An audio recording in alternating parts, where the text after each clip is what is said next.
Rough. Yeah, it's going to be rough, but we are live with it. What is going on, y'all? Going on, everybody? How you doing? It's Thirsty Thursday. Welcome for to some Face people. Mask Fantasy. Yes, sir. Slim, what's going on, man? Good to see you. What's up, Slim? The hashtag, you already know. All right, well, we got the first question. Let's just jump right into it before we start talking about the topics for today. Yeah. But we do have some fun topics for you for today. I think so. I hope so. I think so. But Slim, you say, what up, guys? What's going on, bro? Got a mega trade out there acquiring Javonte Williams, Michael Pittman, and Deshaun Watson, giving up Gallup, Jacobs, and a 2023 first, second, and a 24 second. Too much or too little, or just don't do? Tua is my quarterback. Do it. I would do that all day, bro, without even thinking about it. I mean, Gallup's coming back from an injury.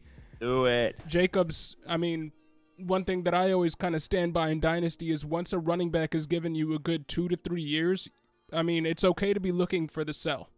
It is. Mm-hmm. And if you've had Jacobs on your team for the past 3 years, you've gotten a low-end RB1, a high-end RB2 for 3 years. Yeah. So it's okay to divest yourself of that asset and move that into and move that into Javonte Williams, who won't reach that point for another 2 seasons. At least. And then we'll be talking about him without Melvin Gordon by that point. Right. And because he's been in a timeshare with Melvin Gordon for the first 2 seasons of his career, less wear and tear on his tires, should perform well into his 20s. He isn't a guy. Javonte Williams isn't necessarily a guy that I'm looking at in a 3-year window because of how his carries are being divvied up in that backfield. So I love that trade. Michael Pittman, Deshaun Watson, love that trade. I guess my one question, so is it one quarterback? Because you do say Tua is your quarterback, like singular. So if it is one quarterback, that's just one thing I want to make sure. But that being said, let's just break it down piece by piece. Even if it is one quarterback, Deshaun Watson is such an upgrade over Tua that I'm cool with that long term. We just want to see, we just want to make sure he gets through. He's still going through these hearings this week. We just want to make sure that he gets through that. Now there are women testifying under oath this week, stating their case, stating what happened, giving their story. So we just have to be aware of that. We don't know what the suspension is going to look like for Deshaun Watson. It is coming. It's going to be, I don't think it's going to be your run-of-the-mill 4 to 6 games. So we just have to keep that in mind. But again, just breaking it down piece by piece. We have to keep it in mind because if you have Gallup and Jacobs and you're acquiring just Javonte Williams and Michael Pittman, I would think you would have to give up a first and 2 seconds to get there. And that's taking out Deshaun Watson in the deal. And the fact that you're getting Deshaun Watson in the deal doesn't matter the format. 1 QB or 2 QB, obviously 2 QB is better. Mm-hmm. But if I'm giving up Gallup, who is injured, and Jacobs, who has had a good 3 years in the league, but might be forced out of his own team right now because of how they're operating their backfield and free agency and especially through the draft with Zamir White, moving Gallup and Jacobs into Javonte Williams and Michael Pittman, to me, if I'm looking at that in a vacuum, it would cost me a first and 2 seconds. So, I mean, you're getting Deshaun Watson on top of that. Javonte is better than Jacobs. Pittman is better than Gallup. Younger Pittman's better and than better. healthy. Both of those Gallup. guys, younger and better. Younger and better. Watson is if he gets cleared and when he returns to the field, is a significant upgrade over Tua. Yeah, I mean the draft picks the draft picks are what you're really giving up here, but for that haul, yeah, I have to say pull the trigger on that. Yeah. Do that deal. Good job. Yeah, if you swing that, doesn't even matter. And then, if we are looking at a worst case scenario with Deshaun, you still have Tua. Like you'll still have Tua as a backup. Who I did take a little bit. We got questions about Tua in the Discord today. If you're not in the Discord, you are free to join. You don't have to be a member to join the Discord. It is in the description. The link is near the top of the description of this video. Yep. You can keep the conversation going over there. But Tua did come up in the Discord today, just about not being able to get expected value for him in a deal. I have been kind of talking up Tua a little bit this year as a guy who I think is going to outperform what the expectation is, but it's a brutal schedule. Just like doing a little bit of a deeper dive. The Dolphins have... And I have been vocal in saying, see what you can get to acquire him, because his value should be higher in fantasy owners' minds than it ever has been, considering the moves that they've made. You mean sell him for what you can get? That's what I meant. Sorry. Okay. Did I say buy? Yeah, I think you said buy. My bad. Okay, just wanted to clarify that. Yeah, I guess we've kind of a little bit been on opposite ends of the spectrum on him, and we talked about a Tua deal in one of our leagues. It didn't ultimately go down, but I was feeling okay about Tua. I'm still like sort of okay about Tua, but the Dolphins' schedule this year is rough. It is just from a bird's eye view. I wouldn't want to go into a season relying on Tua. Superflex my QB2 if my QB1 is strong. Okay, fine. But that's about it. It's tough looking at Tua's schedule and feeling as good as I originally did. Bills and Patriots twice. They play the AFC North. They play the Packers. They play the 49ers and the Chargers. Both of those games are on the road. And Week 17, championship week, is in New England. So that's rough. That's not great. Excuse me. So hopefully, from a fantasy perspective, if you do acquire Watson, hopefully you're dealing with a situation where he is available Week 17 or just available after, say, a 6-game absence. But regardless, it's a big upgrade. Whenever he gets back on the field, which, whether it's this year or next, it's a big upgrade. But thank you for throwing that trade into the chat, man. Great job on getting that trade done. If you haven't gotten that done already, I believe both of us would smash accept on that. Yep. So good job. And thanks for the hashtag. You already know, Slim. Yes, sir. But today we're doing it again, y'all. We are kind of swerving from the thumbnail topic. We love to swerve. 2 streams ago, we said we were going to talk all about the AFC post-draft, and we didn't talk anything about our AFC North post-draft, and we didn't mention anything. We didn't talk about it once. We talked about talking about it on stream.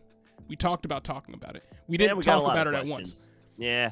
And we're not going to do the same thing today. We're not going to not talk about Dynasty Trade Targets or Rookie Sleepers at all, but we thought it would be fun to start off the stream with some hot takes for 2022 and 2023 and beyond.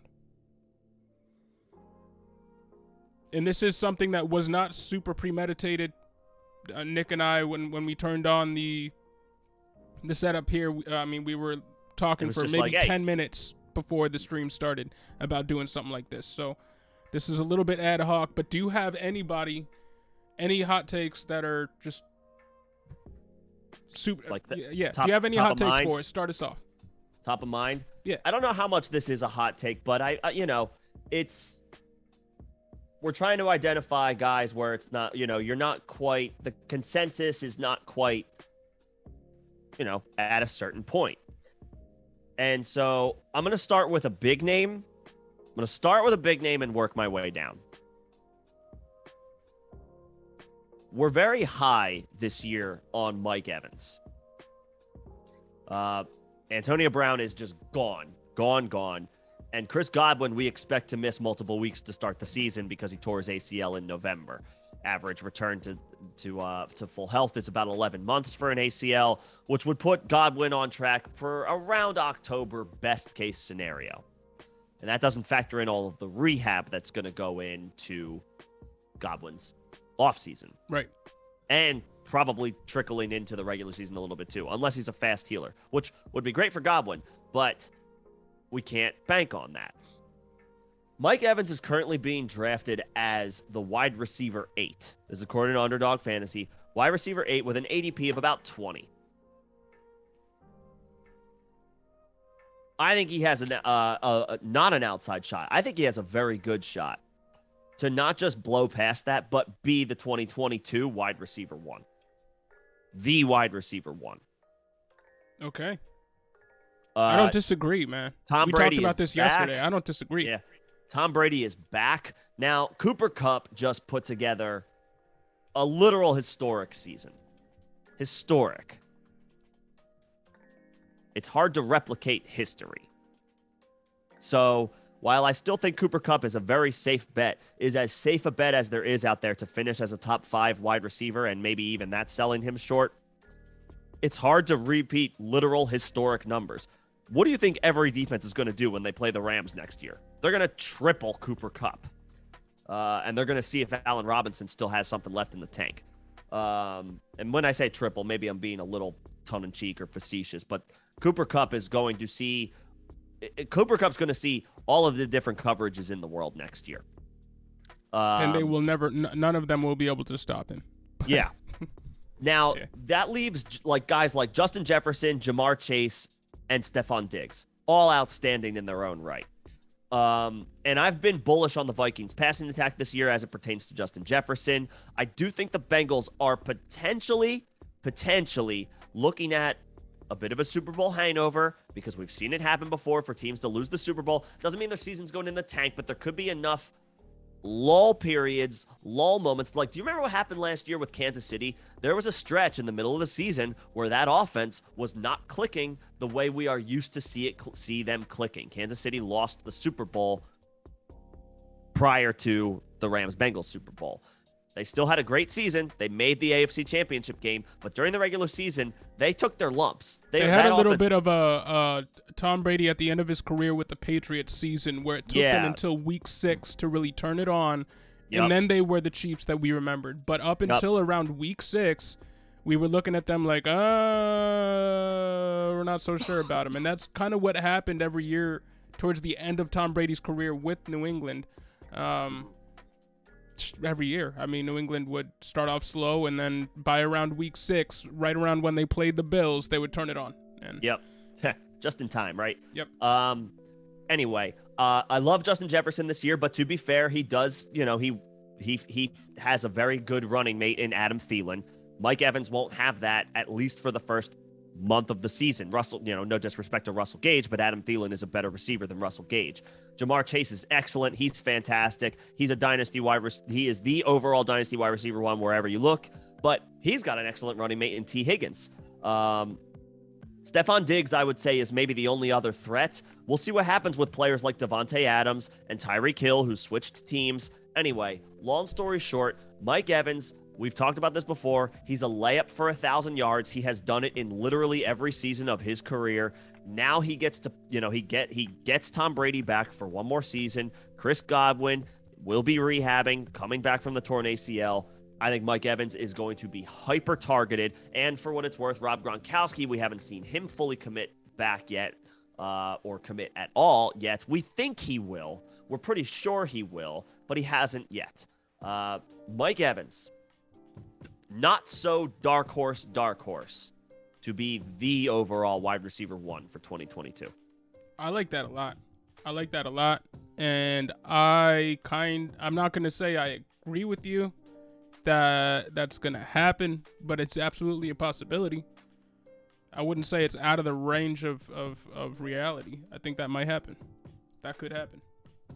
I think it will, or I think it's got a very good chance of happening. What's up, Rojo? Appreciate the Appreciate it, Rojo. What's going on? Appreciate that. Slim, I see your hot take. John, I'll let you get one in, and then we'll address Slim's hot take about I got a bunch. How hot do you want me to start with these hot takes? Your spiciest. My spiciest.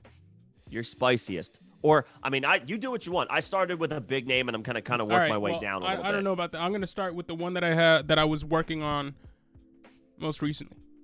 Okay. And it was because we were talking about Tua. Let's do it. And I got a couple of hot takes that are kind of stringed together here, so bear with me. Okay. Jalen Waddle will outproduce Tyreek Hill.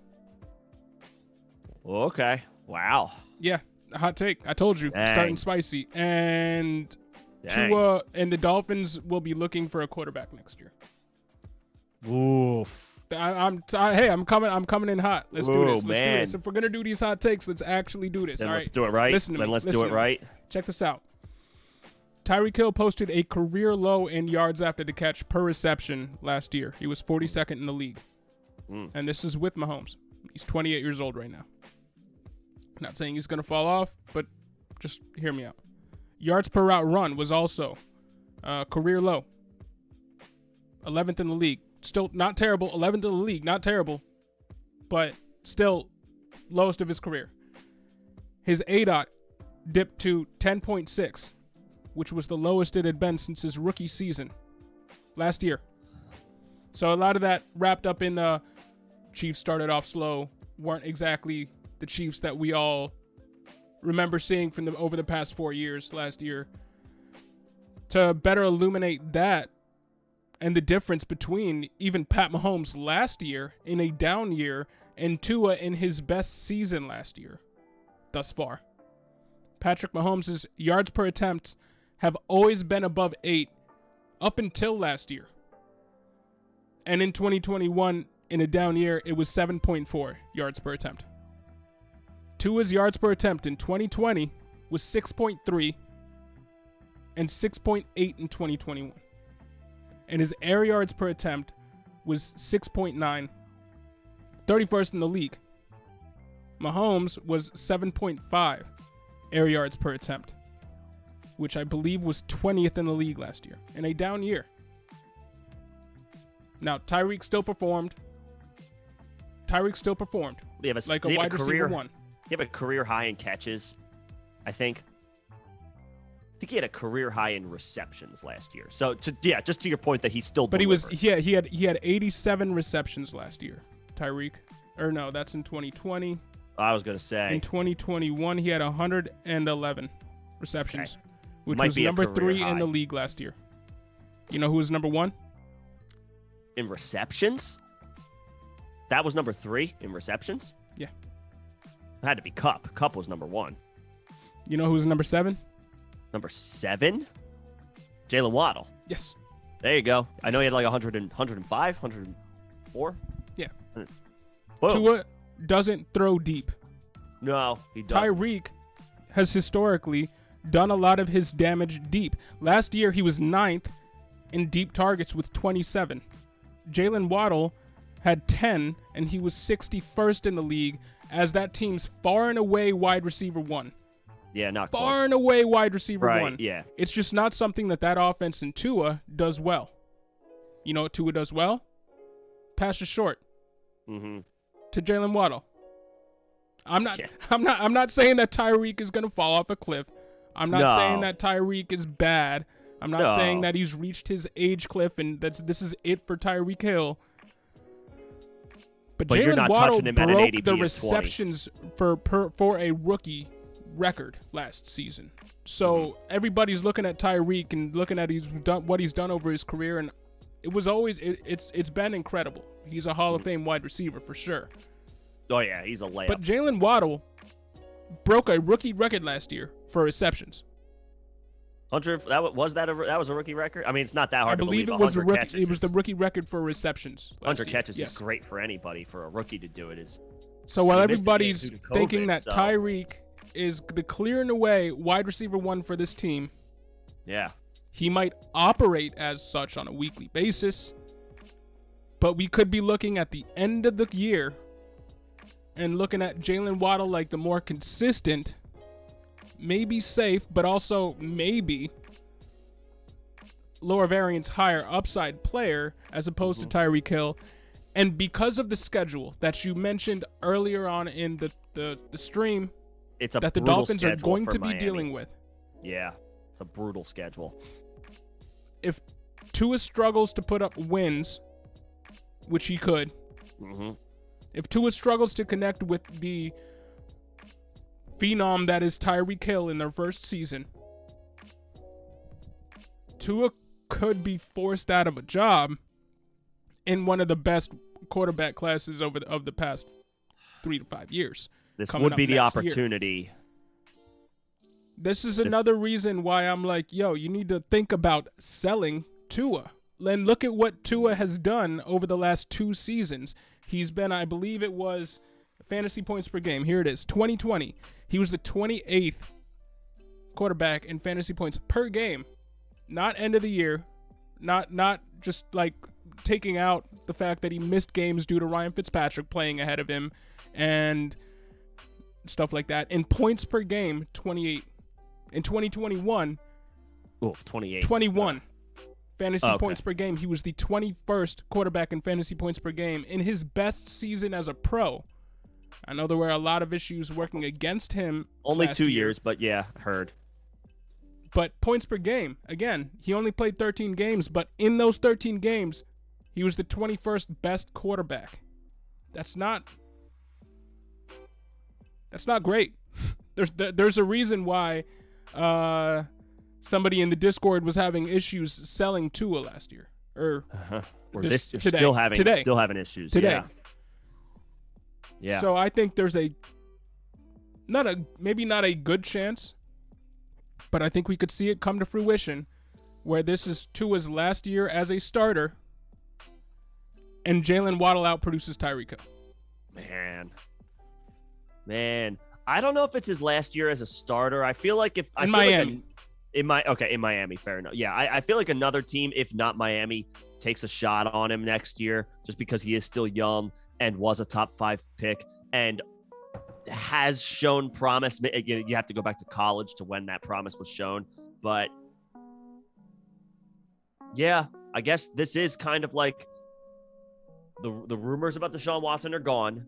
Look at what we did. We boosted the offensive line. We gave you weapons in the backfield. And oh, by the way, Tyreek Hill has been a perennial top 5 wide receiver. So now it's go time. You add that to Jalen Waddle. We retained Mike Gesicki. Mike Gesicki was talked about as leaving the Dolphins as a free agent this year. He's back. So yeah, there's Chase no Edmonds, excuses. Taron Armstead, Sony Michel, Cedric Wilson. There's a lot of guys. Raheem Mostert. Yeah. I mean, like they added pieces. It's sink or swim time. It is sink or swim time. Yeah. He's probably going to be gone. Yeah. From Miami, at least. It'll be interesting to see. You ever see a dolphin that can't swim? Hoof. Is his name Tua? Hey. I guess we'll see. You know, the one thing that has, I would say the biggest on-field thing that has been working against him is the hip injury that he sustained while he was at Alabama. Hip injuries are weird. Hip injuries are tricky. Hip injuries aren't career enders, but they are a lot of what quarterbacks do. The torque, all that stuff is in their hips. It's in their lower body, right? I mean, I could speak on this, and I'm not an NFL athlete by any. I'm not a physical therapist. But I'm not my hips been out of alignment due to some back issues that I've had in the past, and it has cascading effects in your entire body. If your hips are off, then you have issues in other places of your body that you need to address, and it becomes kind of like whack-a-mole in terms of what you're addressing to get back up, to get back to 100%. Mm-hmm. So yeah, man, that's my hot take, and I stand by it. That's the one thing that I will say. This is kind of like, that's the last benefit of the doubt that I'll give Tua, but that's it. This is it. So if now he's 2 years from, he's 3 years removed from the injury happening. He's 2 years removed as far as recovering from the injury. So if that was preventing him from throwing the ball deep, which it probably was, again, most of your ability, your ability as a quarterback doesn't necessarily, yes, it comes from your arm, but a lot of it comes from your legs, your lower body, the power of your lower body actually being able to plant and throw. So we'll see if he's able to finally be, or if he's finally fully removed from that hip injury. But again, that's it. This is the last. And honestly, what you're saying about his hip injury and being able to launch it downfield and connect with his deep target and Tyreek Hill, if his body mechanics aren't in alignment, if he's still having issues with his hip, if he can't propel the ball down the field like he could in college, still, that just points to another reason why Jalen Waddle might outproduce Tyreek Hill, or at least produce on the same level as Tyreek Hill. There's been a lot of people on fantasy Twitter and Dynasty Twitter who are concerned about Jalen Waddle and not Tyreek Hill. We're doing the opposite. We're a little bit more worried about Tyreek Hill. But yeah, I got a question for Slim. Makes sense. Do that. Yeah, is it CMC or Saquon? Who is it? We need your hot take. Who's it going to be? Is it? It can't be either or. Can't be either or. I mean, I don't want to speak for Slim, but I think between the two, I think who's it going to be? I think it has to be. I think the guy who would have to who more qualifies CMC, as far as probably. I was going to say Saquon, because Christian McCaffrey is still being drafted as the second player off of draft boards, not in Superflex, but on Underdog. But CMC played less games than Saquon has. So if we're talking about comeback player of the year in the NFL, I think that would be more of a CMC's territory than it would Saquon's. Yeah, I guess my thinking there is we've seen Saquon have bad games on the field, or when he's healthy. It feels like when McCaffrey is healthy, even though it's been, 8 games over 2 seasons, he still averages 30 fantasy points a game. Saquon is not. But if healthy, he has top 10 upside. McCaffrey, we know, has top 3 upside. I don't know. I feel like Saquon has the longer odds. Plus, I don't know, man. Either Looking offense at is great, but the Giants have been bad on offense for years now. Yeah, man. But identify one. Let's go ahead and run through some comments a little bit. Yes, sir. Rojo, thanks again for the yeah. And Rojo, I agree. Gronk will be back. Gronk will be back. One of the, I don't remember if it was Ian Harditz or one of the Bucs beat reporters that pointed out the Bucs didn't identify tight end in the draft, or they didn't. Yeah, they did. Didn't they draft 2 of them? Cade Otton for 1. I know for a fact that the 5th round, right? Yeah, but okay, that's not for a team that has Super Bowl aspirations. That's not addressing tight end to me. Trey McBride would have been addressing tight end to me there, because then yes, the first tight end off the board is technically addressing tight end more than they would. But they drafted 2 tight ends. Okay, so yes, Cade Otton in the 4th, and then they have a O'Keefe, who I never heard of, in the 6th. They have long-term options, but these guys aren't going to help them win the Super Bowl this year. If anything, it's let them both sit under Gronk for a year and let them learn from the GOAT. And then it's off to the races year 2 with maybe Cameron Brate still on the roster. Yeah. Or year 3. We'll see. Yeah. But yeah, I think he'll be back. Objective, what's going on? What's going on, Objective? Look like you could stay too long, but yes, sir. Happy to help out. I don't know if you saw John in the Discord. He's got he had a trade offer, needed a little one final push to swing it through, but he just flipped Clyde and the 206 for a 2023 first. Oh man, that's a win. That is a win. I was just looking at my rankings for the 2023 class, because for you members out there, we are trying to put together some members only content for you guys, because it has been a minute and I've swerved officially. I was going to do a analytics deep dive on running backs. I still got to gather some more information on that, but I figured a deep dive into the 2023 and into what the 2023 class could look like 2 rounds deep is something that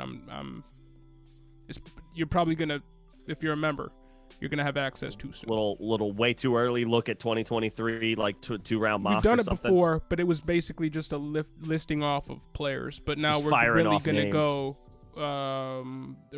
2 rounds deep and give you 24 players that we like in 2023 and just reaffirm why 2023 is a better class than 2022. But the fact that you can pick up a 2023 first for at this point, I'm not going to say a throwaway running back, but he's as close as you're going to get as a starter in the NFL who's also who could be a throwaway at CEH. Who's also and then the 206 replacement level. Yeah, the 206. I mean, yeah, love that. Good job.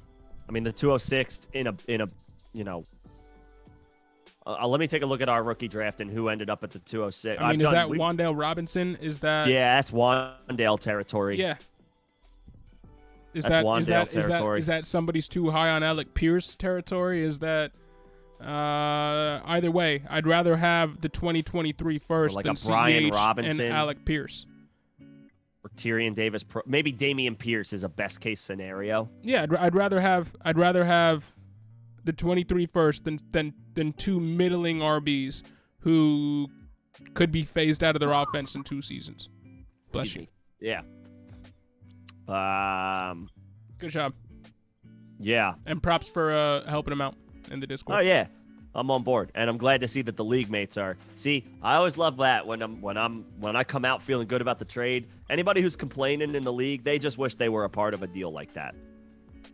Yeah, when you make a deal and you see some people start throwing some emojis into the chat, maybe some eyeball emojis, maybe some fire emojis, maybe some like, what the hell is this? Some WTFs to the other person, you know, who you traded with, and then everybody's looking at them like, what did you just do?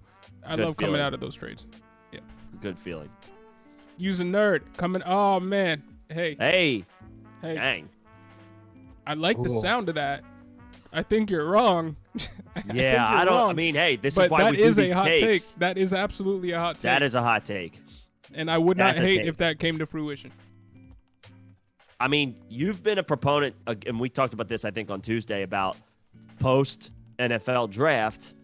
Gabe Davis was a winner. The Bills, outside of Khalil Shakir and signing Jamison Crowder, who has no influence on Gabe Davis's playing time, they did not address wide receiver. Like, Gabe Davis is going to start on the outside for them. Yeah. So if the thinking is, well, Diggs is going to get the alpha wide receiver treatment and is going to get those double and sometimes triple teams, coverage is shaded his side, as it should be on every single play. The thought process is there. I'm just, man, Diggs is so good. I mean, we saw it in one game where the Bills exploited the fact that they were selling out for Stephon Diggs, and they went straight for Gabe Davis on every play. Gabe made him pay. But that is a hot take, man. Yeah. Because look at the rest of the regular season. Like, to say with Stephon Diggs clear. It took a little while for him to really make an impact.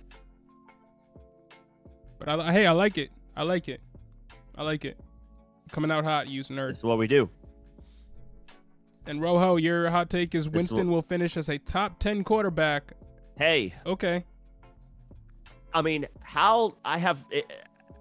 who is the cheapest, as far as ADP, recently or otherwise, who is the cheapest, proven, has done it before, 5,000-yard passer in the history of fantasy football? Who's the cheapest former QB3 in fantasy football? Yeah. Wasn't he QB3? Like 3 years ago? Yeah, even with 30 interceptions, he was still a top 5 quarterback. Jameis is great for fantasy. And if he's healthy, let me see what his ADP is really quick. And the fact that he's now playing with not the best weapons he's ever played with, but maybe the deepest group of weapons he's ever played with. Significant upgrade over. It might be the deepest group of weapons he's ever played with. Yes, he had Chris Godwin and Mike Evans in their prime, but pretty now it's Michael Thomas, Chris Olave, Jarvis Landry, who's the best third wide receiver he's ever played with. Yes. Because he was playing with Adam Humphries and a done Deshaun Jackson for a while there. Perryman. Right. Yeah. Plus, we don't know what Alvin Kamara's legal situation is going to result in, but we assume at the worst the Saints are going to have him for the second half of the season at worst. So, yeah. I think I can get on board with that. He's currently getting drafted as the QB 22. Like, Matt Ryan's getting drafted ahead of him. Trevor Lawrence is getting drafted ahead of him. Zach Wilson, Justin Fields, Tua. I think he easily outperforms all of these guys. Jameis Winston was the QB3 in 2019, you guys. Yep, it was not that long ago where Jameis Winston was a top 3 quarterback in the league. Yeah. So the fact that I could see him finishing top 10 considering he's playing with the deepest group of weapons he's ever played with. In 6 games last year, 14 touchdowns against just 3 interceptions, and he ran for a score. That was in 6 games.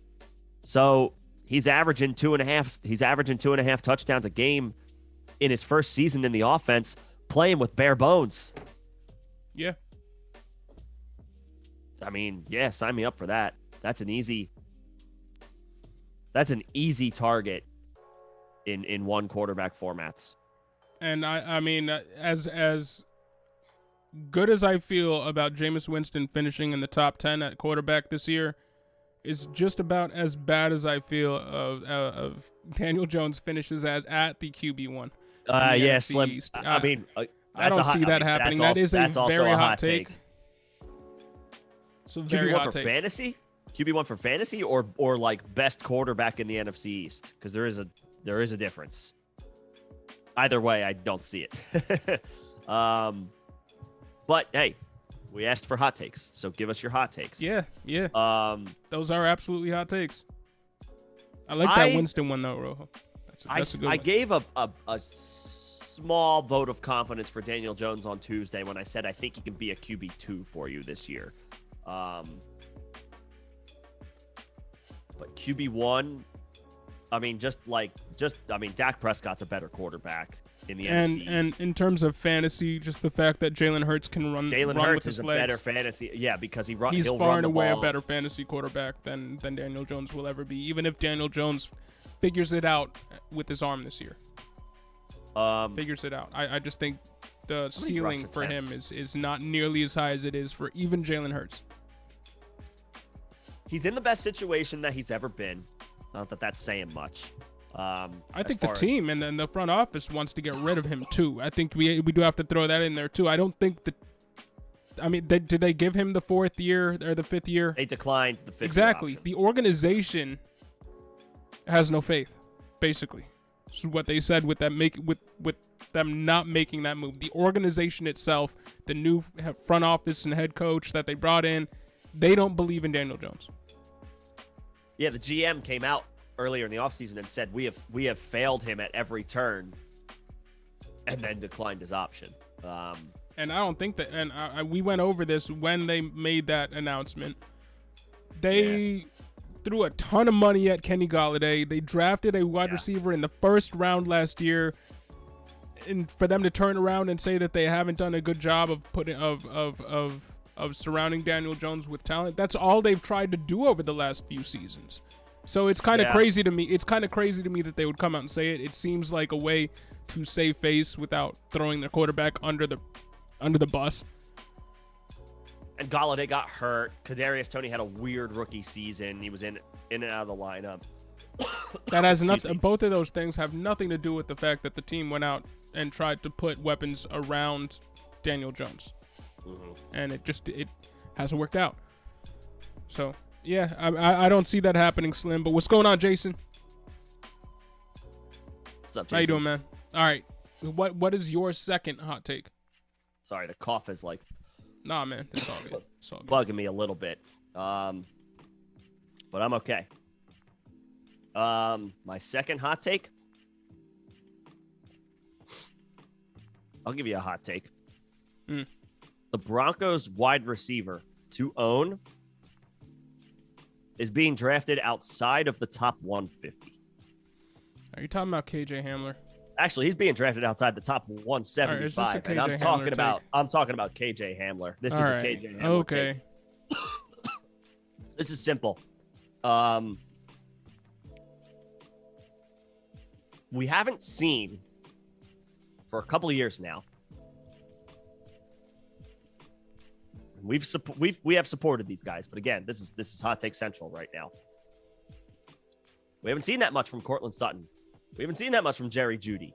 Tim Patrick's been a nice receiver here and there. but he's wide receiver 3.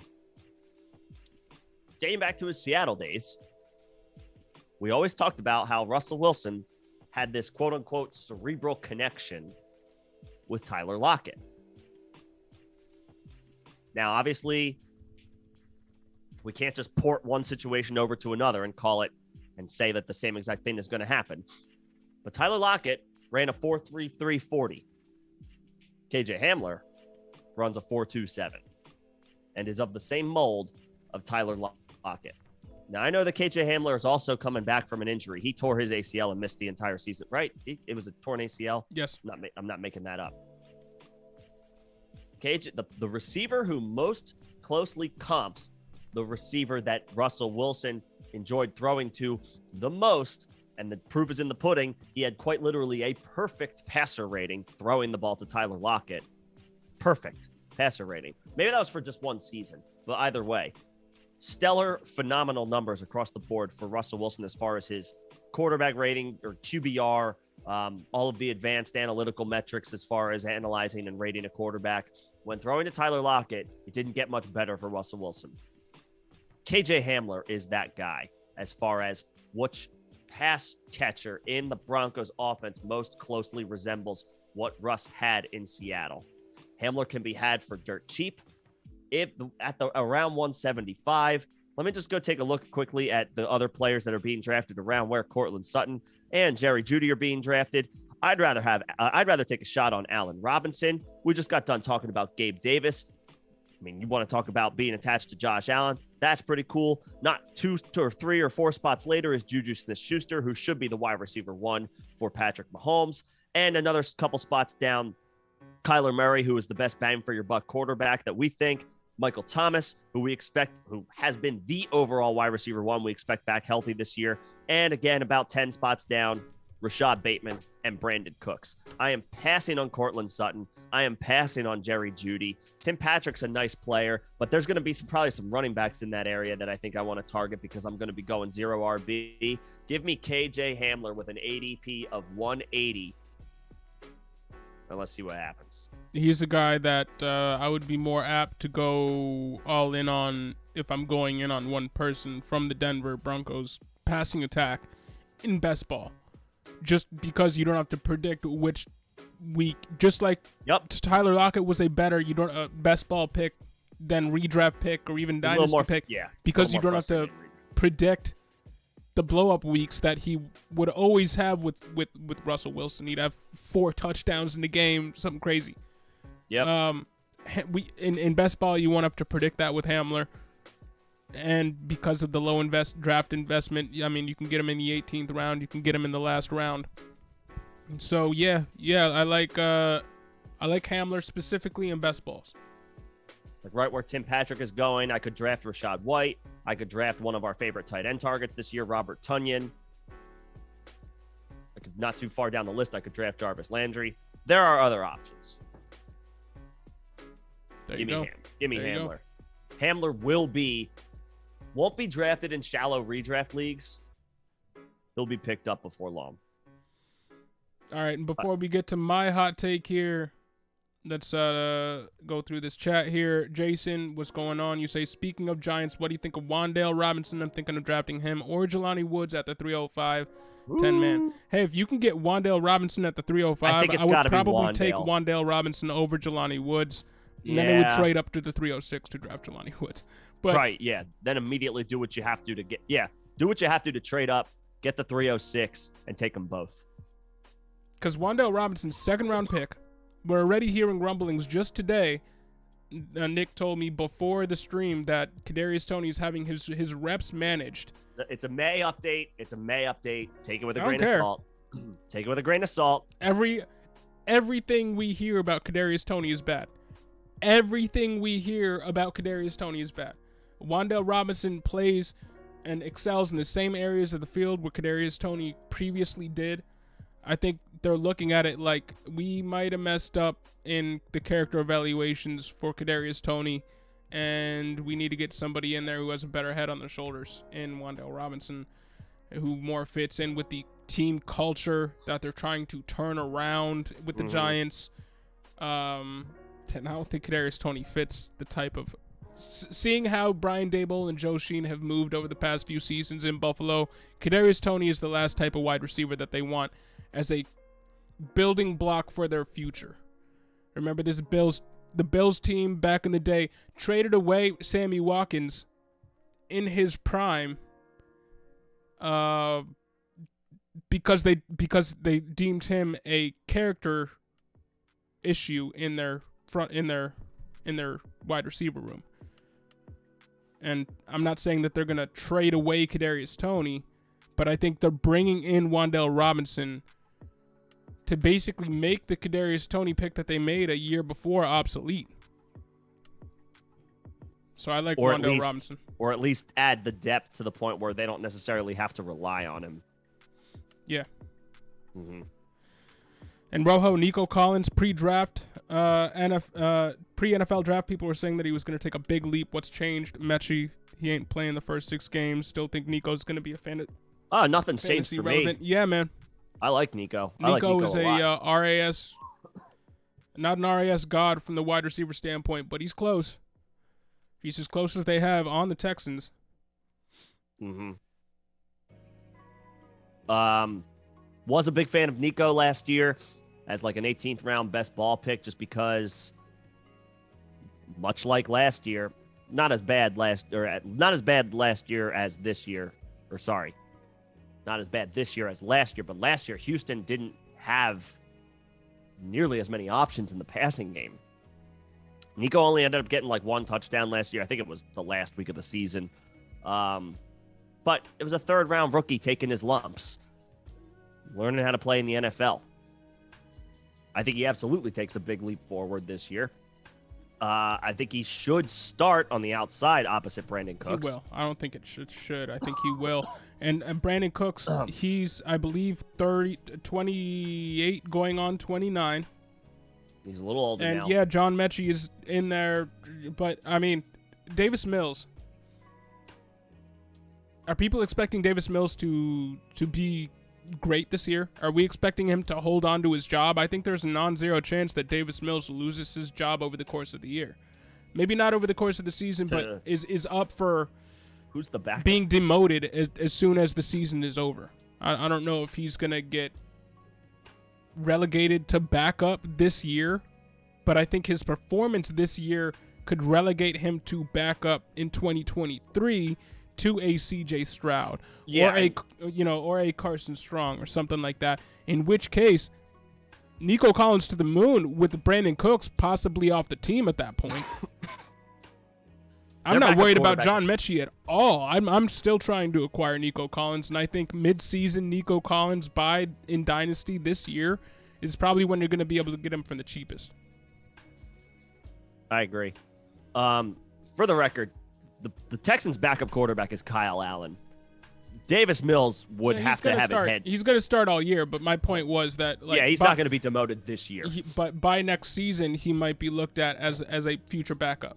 Yeah.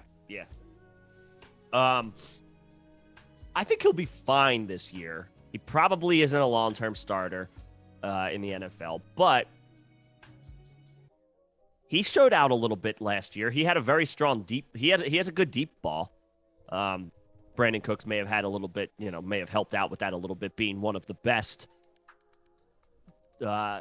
deep ball weapons in the league. And he was getting like 11, 12 targets a game, so it's hard to fill with that kind of usage. Yeah. But Nico doesn't have that much in the way of competition to have a big role on this offense. What did he finish with last year? But bottom line is I like Nico, and I would try to buy him mid-season this year because I think that's when you're going to be able to get him at the biggest discount. He had 60 targets. He had 60 targets as a 3rd-round rookie on a bad team where he didn't play that much to start the season. 33 catches, about 446 yards. He caught 1 touchdown. I think that was like week 17 or 18. But the role is there. The opportunity for a larger role is right in front of him. Yeah. being drafted at the wide receiver 87. He'll realize it in 2023 once they bring in a real quarterback. Because while Davis Mills isn't bad, I don't think he's good enough to maintain a QB1 role in the NFL. Even if he just keeps up what he did over the last 3 games of last year over the course of a full season. Because even what he did over the last 3 games, he overproduced from where we think he would be as a backup and a late round rookie coming in. But he still wasn't phenomenal. Mm-hmm. So I do think we got to keep the Davis Mills hype in check. But yo, Bender, thank you so much. Much appreciated. What's up, Bender? Thank you for coming through. Thank you for the support. Man. Thanks for the super. Much appreciated. We appreciate that, man. We appreciate it. Thank you very much. Very yes, kind sir. of you. Wipe your feet. I missed that. We need more of that. There you go. We need to ask the question at the top. Did you wipe your feet yet? People know. People will figure it out. They'll learn. And Slim, I've said it. I've said it all off season. Bob Tonyan has a chance to be exactly where he was before last season, especially considering. And this is an opportunity for me to bring up one of my hot takes here. Do it. So I'm just going to sneak this in. Aaron Rodgers is about to have his worst year as a starter since 2010, where he failed to reach 4,000 yards passing and had a 28-11 TD to interception ratio. But feeding into that, the reasons why I think that could occur, Aaron Rodgers, one of the things that I look at when I look at quarterbacks in terms of their longevity and how far away they are from the end of their careers, is their deep ball percentages and their air yards per attempt. Because you look at a guy like Drew Brees. Drew Brees, over the course of the last 5 years of his career, his ADOT got lower and lower and lower and lower. And he was still very accurate, still one of the most accurate quarterbacks in the NFL. But his ADOT got lower and lower and lower to the point where he was basically dumping it off to Alvin Kamara. It was just Alvin Kamara getting 80 catches a season. What did Big Ben do? Big Ben did the same thing. Yep. ADOT went lower and lower and lower and lower until he was a shell of himself, and now he's out of the league. So when I look at Aaron Rodgers being 38 years old, losing the best target, arguably, he's ever played with, I believe his air yards have gone per attempt have gone down, even with Davante Adams in the lineup over the last few seasons, and now he loses that Davante Adams connection. And they replace it with a second-round rookie who could be good, and an incumbent fifth-year wide receiver in Allen Lazard and Sammy Watkins.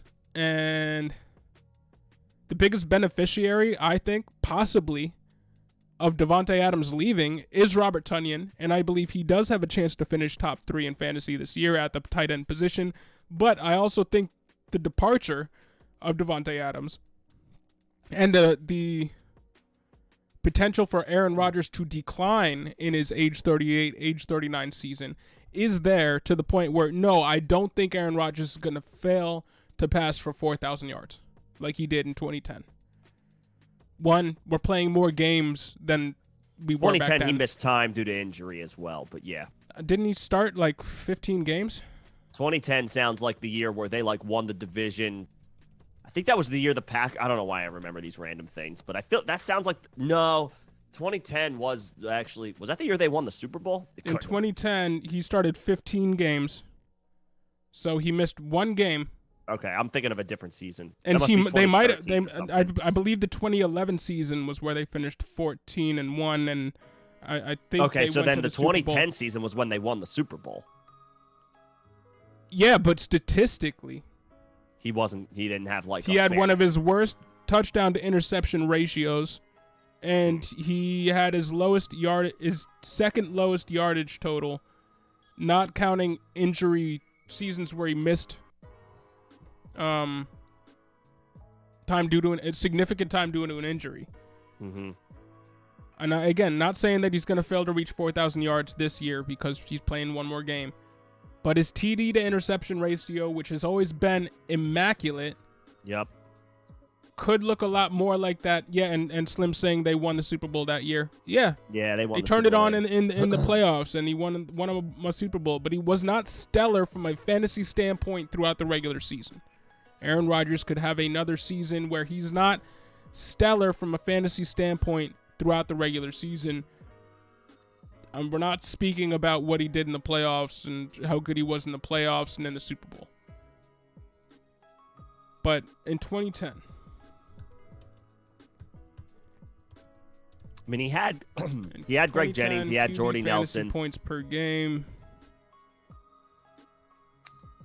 I guess the one difference with Aaron Rodgers compared to guys like you mentioned, like Breeze and Roethlisberger, is we've not seen any indications yet, or we haven't seen anything on the field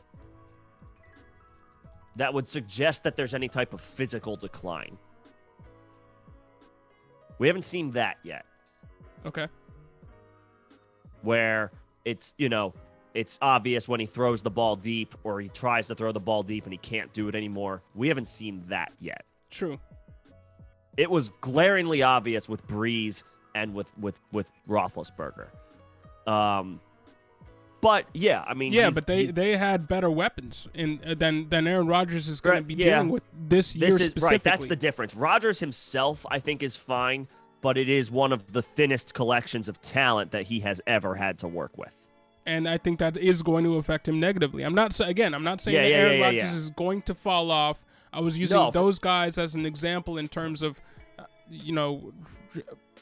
signs that you can look for aging quarterbacks and one of them is how effective they are at passing and how much they pass down the field. Mm-hmm. But Aaron Rodgers has declined in that area over the course of the last 3 seasons, even with Devontae Adams. So you had to throw that in there. It doesn't look well watching him like he's toast. Mm-hmm. But the analytics do show a slight decline over the past 3 seasons in that metric, and he's playing with the worst talent of his career. And so Tonyan to the moon this year. He is one of my favorite, I'll say it again, I feel like I say it every stream, favorite targets in the late rounds at tight end. If I'm putting the position, which I usually am, Robert Tonyan this year is one of my favorite guys. So Slim, I agree with you there. Yeah, I'm on board with that. Tonyan's going to be a huge factor of the passing game this year. He's going to be much closer to the 2020 version of Robert Tonyan than the 2021 version. Yeah. Yep. Just has to stay healthy. That's it. Yep. Could lead the team in targets. Probably should. And Bender, what's going on? Thank you very much. Rojo, I think he may have had to bounce, agree with but you. Appreciate it. But yeah, thank you, Bender, if you are still here. Yeah. Then Rojo, you think that Mills is going to surprise people again? Hey, I like any guy that can overproduce as the 6th best quarterback coming in. Nobody was expecting him to do anything, and he did. He produced enough to warrant them starting him for another season in the NFL. There's going to be no pressure. But how often do we see that guy, specifically the last quarterback drafted, which I think he was, be a consistent starter in the league? I'm not saying outliers can't happen.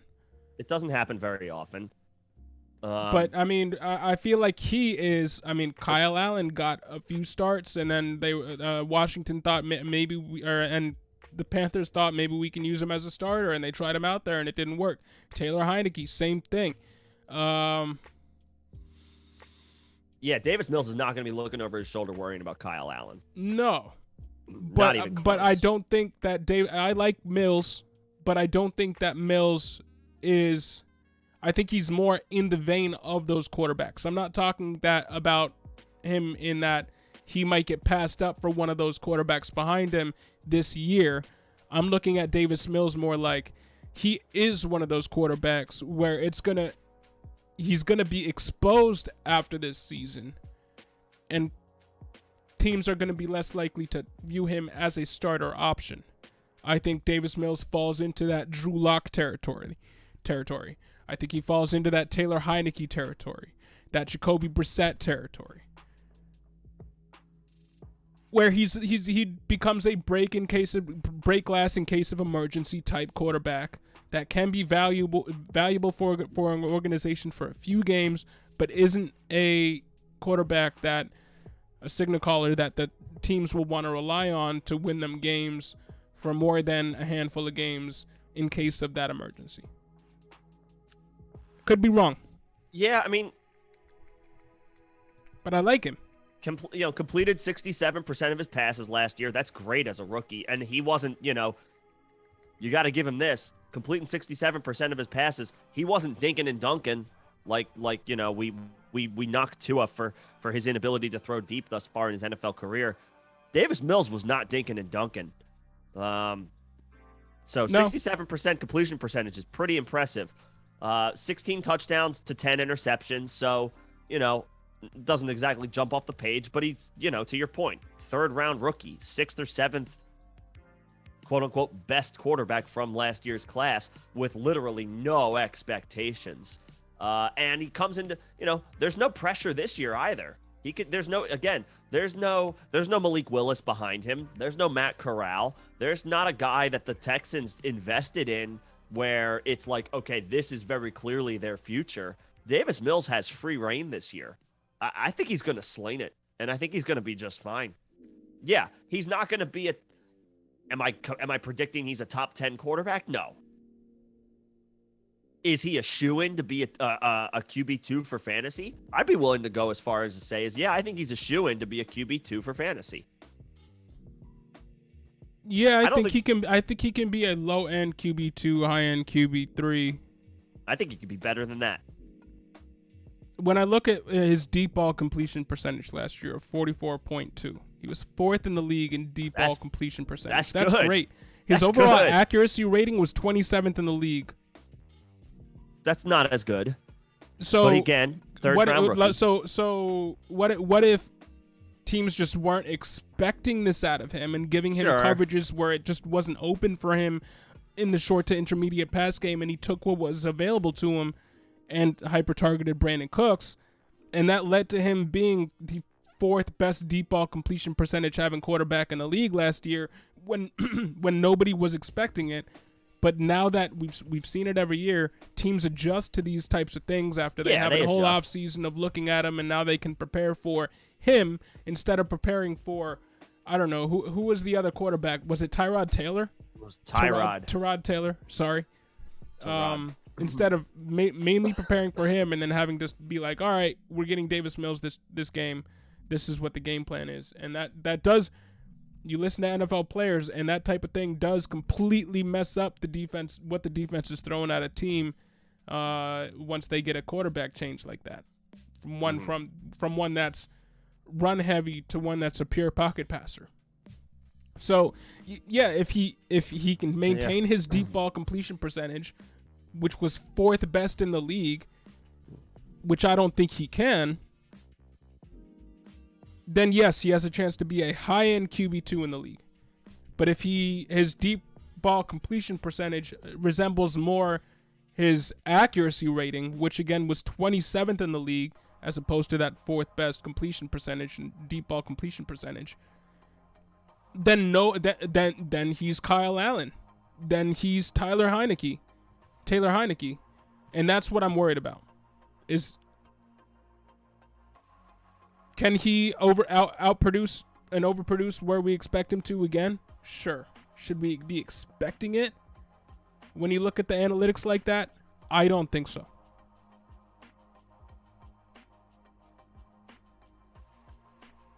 But there you go. Let's get back into these hot takes. And Benner, if you're still here, go Bills. But you got another hot take for me? What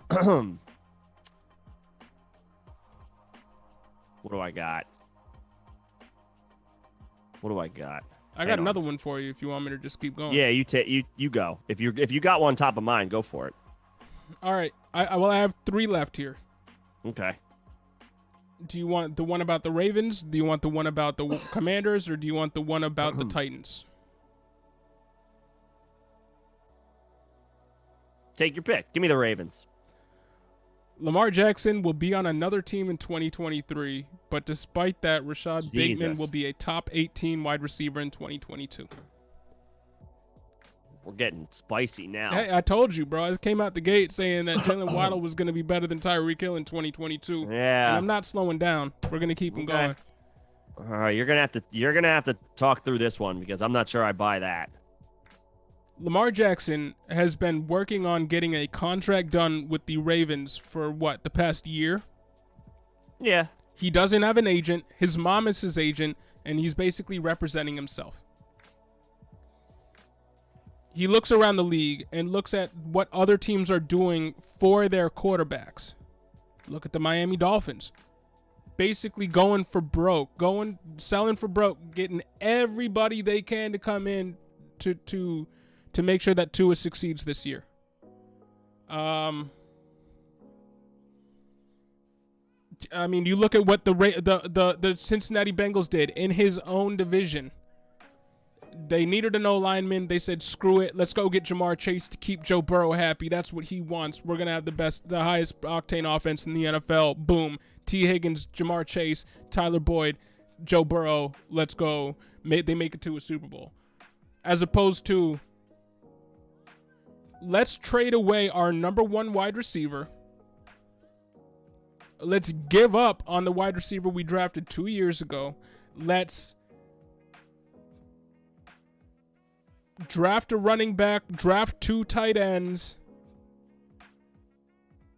Like, it just organizationally doesn't look like the Ravens are operating like a team that wants to put the best offensive weapons around their soon-to-be franchise quarterback, who it seems like they're still trying to figure out, despite the fact that he's been one of the best quarterbacks in terms of win percentage in the league. I'm not talking about fantasy. I'm talking about winning games, which is what the NFL teams care about. He's been one of the best young quarterbacks in terms of winning games in the league, and he's borderline undefensible. But the team, it looks like, is just allergic to putting weapons around him. And we've seen more player empowerment over the last year than I think we've ever seen in the NFL. You got big moves like the Raiders going out and making Carr happy, bringing in Devontae Adams. I just think Lamar's got to be looking at it like, look at what these other teams are willing to do for the guys that they view as their young franchise quarterbacks. Stephon Diggs getting an extension like that. Even the Eagles saying, screw it, let's go and get A.J. Brown for Jalen Hurts to see if he can do everything he needs to succeed. And with Lamar, it's just like, hey, keep throwing to Andrews. You'll be fine. I mean, he might be. He might be, but, bro, just the optics from that. Just the optics from that are strange to me. And now you look, Deshaun Watson's getting 5 years, $250 million guaranteed, which means that's a price jump for all quarterbacks looking for an extension. I'm super happy personally that the Bills got Josh Allen signed, locked up before that deal happened. And now, I mean, Lamar Jackson's got to be looking at that, looking at that deal, licking his chops. Like, and you guys got to pay me that, and then you got to start putting weapons around me like these other guys so that I can compete for you. And he also has to be looking at this through the lens of a Deebo Samuel. Deebo is looking at the 49ers right now saying, hey, I don't want to be playing running back because I'm going to get banged up. It's going to lessen the length of my career. Yeah. If you look at what the Ravens are doing, Lamar Jackson's got to be looking at that like, you guys, you're supposed to be putting more pass catchers around me so I don't have to do as much with my legs so that I can be healthy for you into my 30s. They did draft an offensive lineman with the pick. I mean, you get my points. You get my points. Yeah. I'm just playing devil's advocate. Receivers don't keep Lamar a quarterback Jackson, healthy. I'm not happy with the way that my team has been moving. And considering I don't have an agent in my back pocket talking to me about it, just advising me about this, that, and the third, doing all those negotiations yourself, I think he's going to get fed up with the Ravens front office and just be like, screw this, you guys. I know I can get what I want elsewhere. I shouldn't have to fight this hard to get some playmakers around me and for you to build the organization or build to the strength of build to my strengths and with my longevity in mind. Because even one of the worst run organizations in the Cardinals, we make fun of Cliff Kingsbury and Steve Keim all the time. They traded to get DeAndre Hopkins. They traded to get Marquise Brown. Yeah. They traded playmakers to placate Kyler Murray, who isn't under contract yet. No, he's not. Same situation as Lamar Jackson, except Kyler Murray has an agent. And Kyler Murray is probably more apt to be like, yeah, okay, I'll re-up with the Cards because look at what they consistently are putting around me in terms of pass catchers. But on the flip side of that, my other part of that hot take was Rashad Bateman will be a top 18 wide receiver. This year or regardless? This year. Okay. That I can buy. With, you don't have to twist my arm on that one. Lamar on the Ravens or off the Ravens by 2023 that's spicy. Wait, Todd. Wait, what? Todd, you just traded Clyde Edwards-Helaire for 3 first-rounders and then flipped him for Judy and Lawrence? What? Well, I remember this was like last week or maybe a couple weeks ago. I remember this trade coming up about Clyde for 3 firsts. Yeah. I remember too, that. Now that you mention it. I remember that.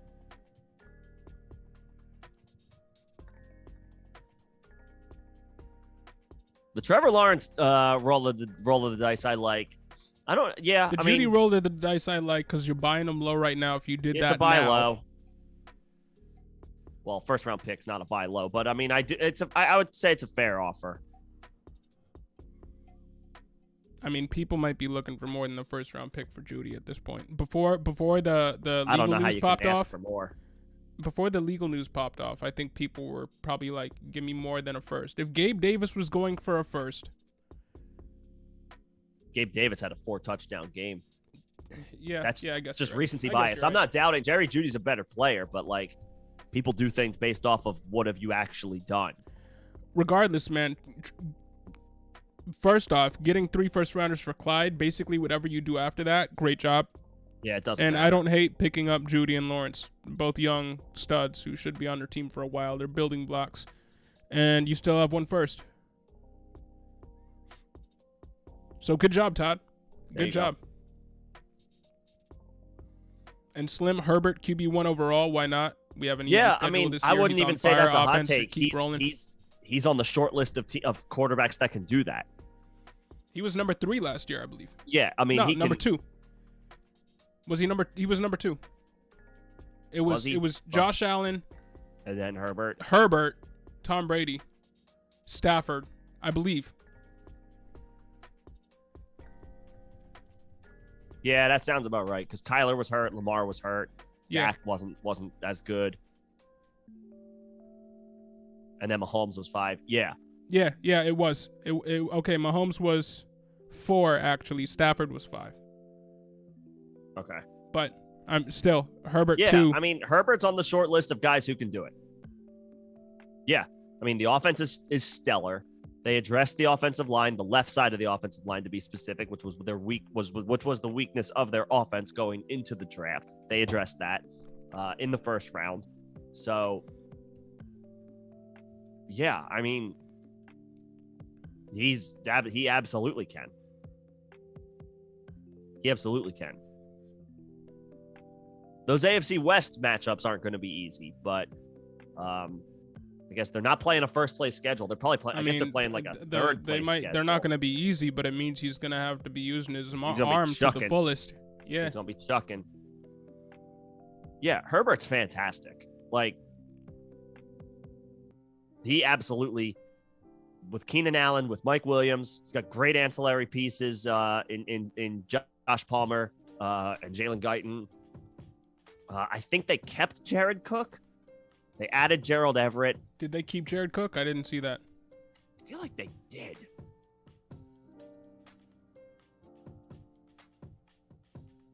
Oh, he's a free agent. Are you trying to? And Todd, are you trying to trade away Gabe Davis, or are you trying to get him? Because if you're trying to get him, that's an overpay. If you're trying to trade him away, I would do that. 18th overall pick this year, and a first round for next year. So that's if you're trading him away, I would do that. If you're trying to get him, that's too much. If you're getting the picks, do it. If you're getting Gabe, then no. But what do you think to wrap up this whole Lamar Jackson, Rashad Bateman hot take? What are your final thoughts? At the end of the day, the Ravens, I know we're talking 4 or 5 years ago at this point, but the players, I hear you about how like Lamar is probably looking at this situation because at the end of the day, he's the guy who's actually playing quarterback. But from where we sit, the Ravens are a top 3 best run organization in the NFL. Year in, year out, they put out a competitive product. They didn't make the playoffs last year, just barely, because one, Lamar got hurt. Even though Lamar missed a bunch of time at the end of the season, they just had some unlucky bounces because they went for it on 4th down, I think like 5 or 6 times, and they failed to convert in crucial spots on 4th down every single time. Statistical anomaly. So yes, they didn't have a great end of the season last year, but statistical anomaly on 4th down, and Lamar was injured, and they still had a chance in the playoffs. This is a well-run organization that knows exactly what the hell they're doing. They compete each and every year. I respect the Ravens as a franchise, again, as far as the longevity, more than 90+% of NFL teams. They traded assets. They traded multiple assets. They traded up to acquire Lamar Jackson a few years ago. So they did identify him in the 1st round. They got that 5th-year option, which of course they pick up.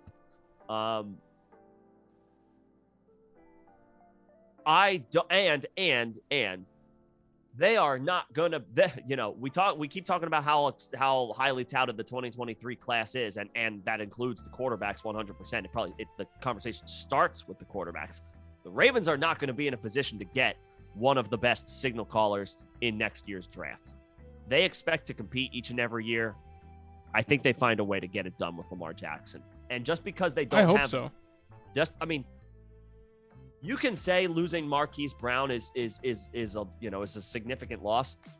He thinks that. I'm not saying it's a huge loss on the field. He tweets out WTF. They had it. Yeah, and he thinks that, and this is where it all is. Yeah, he had a reaction to it, of course, and he's vocal on social media. We've seen it before. Lamar is not one to shy away from social media and using he's retweeting somebody saying, "Don't lose your." I'm reading this. Don't lose yourself trying to make ungrateful people happy. Yeah, that's Yeah, that's NFL players. That's just what they do.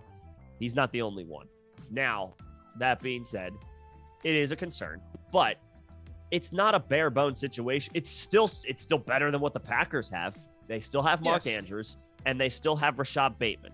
They probably believe, again, this is a damn good organization. They believe in the development of the pieces that they have. I wouldn't be surprised, and I'm not talking about for a fantasy perspective here, that we're going to see a bunch of wide receiver 2s emerge from Devin Duvernay and James Prochet and Tylan Wallace. I'm not expecting that at all. But we've seen Lamar's MVP season, his best wide receiver was Willie Snead. The strength of that right, offense. But you don't think he wants to get away from running an offense like that? You don't think he views that as one of the reasons why he didn't go all the way to the Super Bowl? Sure. Well, the reason they didn't go to the Super Bowl was because Derrick Henry said, "That's cool. Watch this." Bro, you know what I mean. What I mean. There's going to be more drafts. There's going to be more NFL drafts. There's going to be more opportunities to add talent down the line. I believe in the Ravens as a franchise, and I believe that they know what they're doing. I guess that doesn't matter compared to what Lamar Jackson thinks, but they're going to offer him the most money that any team can. They're going to offer the best contract guaranteed that any team can. I believe it is, because their options, because their alternative is to rebuild. And why would you do that when you already have a guy who has one MVP? I think they are going to offer Lamar, when push comes to shove, the best offer that he can possibly get. There's still plenty of opportunities to add talent around him. He's a Raven for the duration of the best years of his career. And we just saw a situation earlier in the offseason, a couple situations where a player's incumbent team, or the team that they're playing for, offered them more money than the other teams on the open market, and the player still opted to go to the other team on the open market. A, player empowerment, but B, because they thought that situation was better for their career moving forward. And all I'm saying is, it might not be on the organization. The organization might want to get all this stuff, all of it done, and might offer him the most money. But if he doesn't feel like that's the best situation for him in the era of player empowerment, in the era where he can go elsewhere and maybe not get the same amount of money, but get something real close, I think it's a possibility. But excuse me, got another hot take here, talking about player movement. Yeah. Talking about player empowerment. And that's in Washington. Because I got another hot take. I think Terry McLaurin will be on another team, not in 2023. But I think he could be on a new team in 2022. And I think Jahan Dotson could be the wide receiver 1 for the Washington Commanders by the end of the year, if not the start of the year. Hot take, because that's what we're doing right now. Going to get shafted yet again, because that would make me laugh. I mean, yeah, but Terry McLaurin, he was one of 3 wide receivers who said he wants out of where he is and wants a new contract after the Devontae Adams and Tyreek Hill deals went down. It was a group of him, A.J. Brown, and Deebo Samuel. Yep. Now, the Deebo Samuel rumblings have calmed down a little bit. A.J. Brown got moved at the draft. We all know that. Yep. And there's still no resolution for Terry McLaurin, who is 27. He's 26, but he'll be 27 when the season starts. He's not a young wide receiver. He will want to maximize his playing potential in September. I don't think he wants to re-up with Washington over the next, get an extension from Washington. I don't think it matters how much they're willing to pay him. This is one of the worst run organizations in the league, top to bottom. Yeah, they're not winning. They're the anti-Ravens. And you can bet, if we're looking at a signing or a trade for Carson Wentz, like, look at this team floundering. Look at this. Yep. Look at this Washington team making Washington team moves. Yep. Trading away to get Carson Wentz. Look at this. If we're looking at that like it's funny and never going to work, imagine how NFL players are looking at it, who will be making money off of how well this person plays. I think they're looking, if Carson Wentz, if I'm an NFL player and Carson Wentz is brought in to be the savior at quarterback, I'm looking at the organization sideways and thinking, as soon as I can get out of here, I want to get out of here. Yeah. We haven't heard any news on the Deebo Samuel situation, but we haven't heard any news on Terry McLaurin. I think Terry McLaurin, he hasn't been vocal about it, but he could be elsewhere as soon as the beginning of the year this year. And they drafted a wide receiver 16th overall. Which means maybe they know that and wanted to bring in somebody to help stabilize them into the future if and when Terry McLaurin does move on. It's possible. It's a hot take. I mean, yeah, but that's what we're doing here. Yeah, we're doing a few hot takes, and J Rock is on board. What's going on, J Rock? What's going on, J Rock? Yeah, I guess I'm not Terry McLaurin. I don't know what he wants. Is he the type of, and yeah, I guess you could say this about anybody. Does he want the most money, regardless of his situation? Does he care that Carson Wentz is his quarterback if he's making $25 million a year? And to your point, he is an older receiver. He didn't come into the league young, so I wouldn't be surprised if he wanted to secure as much money as he possibly can, already being 27, because his next contract, he'll be over 30, and he won't be getting a fraction of what he could potentially make this time around. We've seen the going rate for the star wide receivers these days, and Terry McLaurin is definitely a rung below what we've seen some of the money doled out to the wide receivers so far this offseason. But we've still seen him produce at a high level. The question will be, does Washington decide to commit to, do both sides want to commit to each other? He ran a route on 91% of offensive dropbacks last year. And he finished second in the NFL in the air yards, only behind Justin Jefferson. But he finished wide receiver 24. Good old Taylor Heineke. But he finished wide receiver 24, dude. Yep. You think, just organization aside, you would think a star wide receiver who knows he's a star wide receiver, who's going out there and working his butt off, and he's running the more routes than most wide receiver ones and having the second most air yards in the NFL behind clear-cut wide receiver one, Justin Jefferson. And this guy finishes as the lowest of low-end wide receiver twos at wide receiver 24 in 2021. And then they follow it up and get him Carson Wentz, who might be an upgrade, but how much of an upgrade? Not much. I think he wants out, bro. If I was him, I would want out.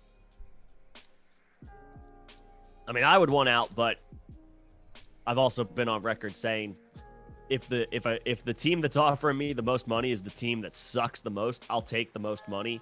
But yeah, I would also at some point want to put up some numbers as well to potentially set myself up for a third contract when the time comes for that.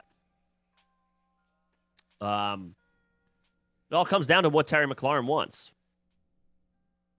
Does he care that he's on one of the most, was he part of one of the most inept organizations? He might not care if he's getting paid.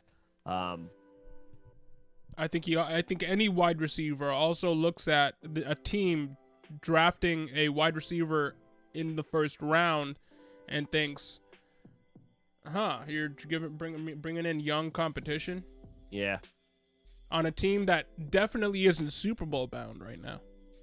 So it's not like you're just loading up on weapons and everybody's on board because you're going to the ship. Yeah. McLaurin might be looking at this like Aaron Rodgers was when they drafted Jordan Love. Like, really? Mm-hmm. Really? So I don't know, man. It's a hot take. It's a hot take because it's a less of a hot take saying that Terry McLaurin will be on another team in 2023. I'm saying it's going to happen in 2022. We'll see if it comes to fruition, but I think there's a possibility. Do you have another hot take before I finish off my hot takes here? Let's get to the chat really quickly. Yeah, good idea. Iron, what's going on? What's going on, Iron? How you doing, man? CXK, what's going on? CXK, what's happening, man? Thanks for joining us. Is Malik Turner a hidden gem in San Francisco? No. He'd be at best. And that goes for Tay Martin as well. That goes for Gray, who they drafted in the third round. These guys are 4th, 5th, 6th options on a run-first team with major question marks at quarterback. Yep. If it's not Debo, if it's not Kittle, and I was at first kind of bullish on Brandon Ayuk. I'm cooling off a little bit, not totally, but a little bit. I'm scaling back my intent to get shares of Brandon Ayuk. This team wants to run the ball, and if they have Trey Lance under center, they're going to run even more. They're going to run even more than they did last year. And the biggest thing for a guy like Malik Turner is they're going to be running in the red zone. Yeah. I don't know if Trey Lance is the type. He can take it and run it up the middle. He can take it and run around some blockers and punch it in himself. So, I mean, Malik Turner, who might be looking at it like, hey, at least maybe I can get some red zone usage, he might not even be up for that. Yeah. I think if you're an ancillary piece in San Francisco, you are not going to be fantasy relevant. You got to worry a little bit about, you got to be wary of, not worry, you got to be wary of these offenses and these coaching staffs that everybody loves. Just because it's the fifth wide receiver on a Sean McVay team or the fifth wide receiver on a Kyle Shanahan team doesn't mean that you should be investing in them just because the coach, you like the coaching staff. They're multiple injuries away from any type of fantasy relevance. Like, multiple. Yeah. Danny Gray, that's the name. I mean, and yeah, as far as Danny Gray, Slim, he could be the team's sixth best wide receiver this year. He's a third round rookie. There are zero expectations for a third round rookie wide receiver coming into that San Francisco scheme. Yep. Could it happen? Sure. Will that make him fantasy viable? No. No. Yeah. The guys to own in San Francisco are Debo, Kittle, Elijah Mitchell, Brandon Ayuk. Are we comfortably assuming Trey Lance is the starter, or are we just assuming? Yeah, I'm assuming it. I'm assuming Trey Lance is the starter. Those are the guys. Did I say Ayuk? To a lesser extent. You did not, but to a lesser extent, TDP, you want TDP. Will mix in as well. Those are the guys. And CXK, good to see you. Thanks for joining us. All right, J-Rock, hot take alert. Kyle Phillips is a better version of Julian Edelman. People are hype about him. People are very hype about him. The beat writers have been talking him up. Oh, he's going to a good situation. I mean, the opportunity is wide open. Robert Woods coming off of an injury, and then a rookie who's taken over for A.J. Brown. Yeah. Who, by all accounts, and this, again, rookie camp blurb, so grain of salt, we're a long way away from the NFL season, but was apparently way out of shape when he reported to rookie minicamp and needed an inhaler and was cramping up like crazy. I saw that. Welcome to the NFL, Rook. Yep. I saw that.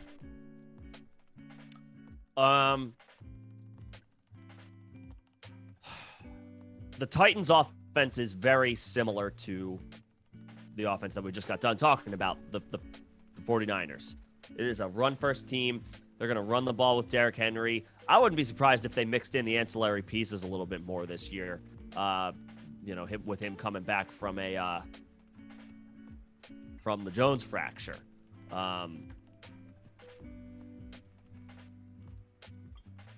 I think he's already come back from the Jones fracture. He played in the came back from it. He came back already. I think he will be 100% and not ready. But I think he will be 100% back from that injury. My issue is he's old and injuries pile up once they start to happen. Once you get that first injury as a running back, you're more likely to pick up that second injury, that third injury, that fourth injury, and then it's the end of your career. But I think he's going to come into the season healthy. I'm not worried about the Jones fracture so much. Okay.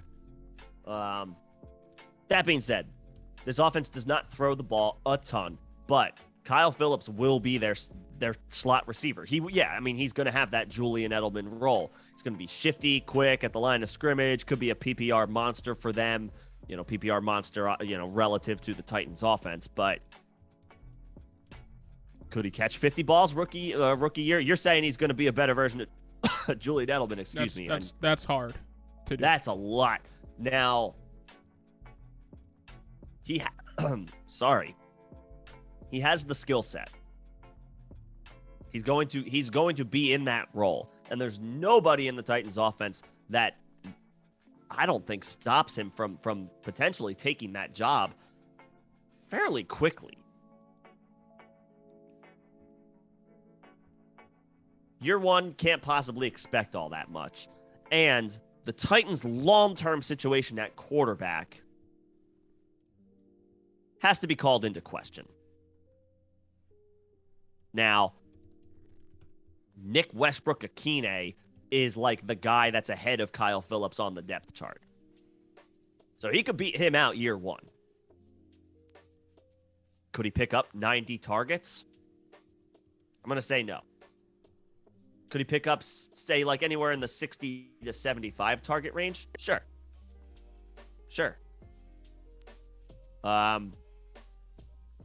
Very similar skill set to Julian Edelman. Similar size to Julian Edelman. Much different situation. And again, after this year, Ryan Tannehill might be a cap casualty, and then we're moving on to the question mark of all question marks right now with Malik Willis. And yeah, J-Rock, I agree with the or not I agree, but we get it that this is Dynasty talk here. Saying anybody's better than possible somebody who was one of the best slot receivers of the modern era. Not yeah. I mean is that's a definite hot take. What I will say is, and I'll follow this up with my last hot take, and it has to do with the Titans, and it's really a threefold hot take here. Derrick Henry completely falls off. That's not much of a hot take, but Derrick Henry completely falls off. Tannehill, because of that, and because the organization traded away his number one target, the only target in the offense that he has any rapport with, in A.J. Brown. Remember, they gave away, or they didn't re-sign Ferkser, or they brought in Austin Hooper. So there's literally nobody on this team that Tannehill has rapport with. Literally. Mm-hmm. Robert, all these wide receivers are new. The tight end is new. Derrick Henry's it. If Derrick Henry falls off, and Tannehill might not be able to get back to his pre-2021 form when he was a QB7, QB8 perennially. Yeah. If Derrick Henry falls off and Tannehill can't get back to form because he has no rapport with his pass catchers, Malik Willis will start for Tennessee by the end of the year. That's the hot take. Is that Henry falls off, Tannehill can't come back to form, and Malik Willis will start for Tennessee by the end of the year. Could happen. Because we're talking about the Titans here, I figured I'd throw that in there with Kyle Phillips. Yeah, I think Kyle Phillips is tied in the immediate future. I mean, he is tied to Tannehill, and if Tannehill can't perform, up to Malik Willis long term. I mean, talking dynasty, and we got you, J-Rod. We know it's dynasty talk here, but yeah, I mean, long term for dynasty, he's tied to Malik Willis, who's a rushing quarterback and might not have it in his arm to be able to deliver. We saw the tools. We saw it, at his pro day and all that good stuff. But he's a project. So much so that he went from being what everybody expected to be a first-round pick to tumbling all the way to the third round. Yeah. So the NFL told us collectively what they thought of Malik Willis. And I think for the Tennessee Titans, it was, what do we have to lose at this point getting Malik Willis? Yeah, it wasn't like, let's do we want this guy on our team. It was really, let's just pick him up here and see what we can turn him into in the future. Yeah. So, yeah, if that happens, if my hot take comes to fruition, I believe it will be hard for Kyle Phillips to be a better version of Julian Edelman, because Julian Edelman benefited from one of the best quarterbacks ever, or the best quarterback ever, depending on how you look at it, being basically the number one target for the best quarterback ever at the wide receiver position over the course of, 4 or 5 years? Because, yeah, Gronk was there, but who was a better, more consistent target than Julian Edelman outside of Gronk? He had Brandon Cooks for a season. He had AB for a little bit there. He had Josh Gordon for a little bit there, but it was really Edelman. It was Edelman. So to say Kyle Phillips is going to be better than that, it's a hot take. Is an extremely hot take, especially with Malik Willis looking to be the starter in the future. I mean, hey.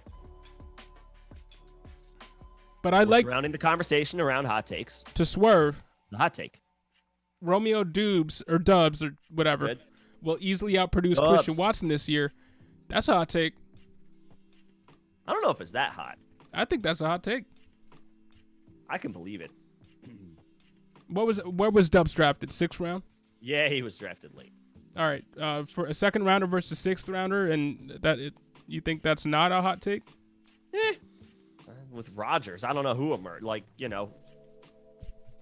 Yeah. I don't know who emerges.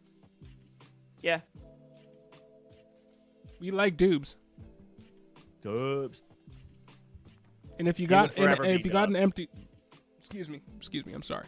If you got an empty taxi squad spot, and I think his name is Samuel Toure. Yeah. He, I believe he's an undrafted free agent picked up by the Packers. So he's just another shot at getting their somebody who will eventually be a consistent target for him. So he's somebody, if you have a practice squad only, practice squad spot, taxi squad spot open, he's a guy that I would at least take a look at. Yeah, he's worth a look. But I like that hot take, CXK. Yeah, I mean, with Dubs, he was a 4-year player at Nevada with Carson Strong. Had two, his junior and senior seasons, he had 1,000-yard seasons. So that's awesome. I'm a little leery of seniors. Coming out. I much prefer, underclassmen. Generally speaking, generally speaking, and I'd have to go back and actually pull an actual list of names. Seniors do not necessarily translate well to the NFL. The idea being, if you've got it, we know you've got it by the time you're a sophomore. Now, you're going to have to wait until you're a junior to actually declare, most likely. But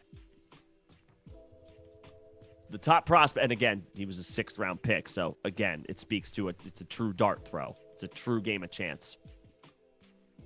The underclassmen are where it's at. Yeah, I mean, without pulling out any data or analysis, seniors are more likely to just not quite pan out. You want to look out for early declares. It's a thing. You want to look out for early declares. Yeah. If you don't get those early declares, and you're looking at guys like Velus Jones this year, who is 25 years old as a rookie. A few years ago, you were looking at Van Jefferson, who is 24 years old as a rookie. We like Van Jefferson. He's brought some good things to the NFL, done some good things in the NFL for the Rams, and is in a great situation. But he's already 26 years old. So that's another thing when you're looking in Dynasty. You have to be wary of the seniors, not just because they might not end up being the best prospects, but because they've already wasted some of their shelf life staying in college. Mm-hmm. People were talking about it, but then you got to pick and choose with that, because people were talking about Chris Olave being somebody who could have been declared for the draft in 2021, but waited until 2022. Now, he did that to boost his stock a little bit, and instead of being a late first, early second round pick, he was a mid to early to mid first round pick. But yeah, it's definitely the length of time a player spends in college. It's definitely something you want to pay attention to. So I like that point with Dubs. Just have to be wary. And J-Rock, you live in New England, and you have seen every game of the Brady-Edelman connection. They were lethal. Yeah, man. They were lethal. Yeah, they were. I mean, was his most, outside of Gronk, his most reliable target for the better part of probably that's the second decade that he spent up there. Now, we have a few hot takes still, but not too many. And most of them we've already been over in past streams. Marquise Brown being the wide receiver one of the future for the Arizona Cardinals. We went over that. That was a little bit of a hot take. I have one. Who is it? What is it? I kind of don't like it, but What? I've kind of like come to the realization, as high as I was on the guy previously, I think I need to come back to earth and pump the brakes a little bit this year.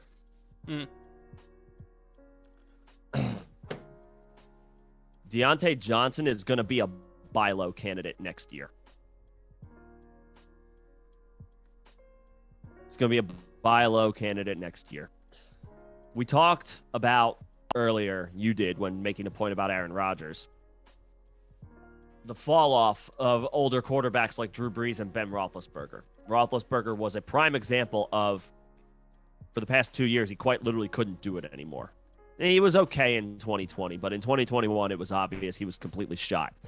Deontay Johnson, and also the same can be said for Pat Freiermuth, were main beneficiaries of the fact that Ben Roethlisberger was the 2021 version of Drew Brees. Couldn't get the ball farther than 10 yards down the field. As a result, Deontay saw significant target share, significant targets and catches.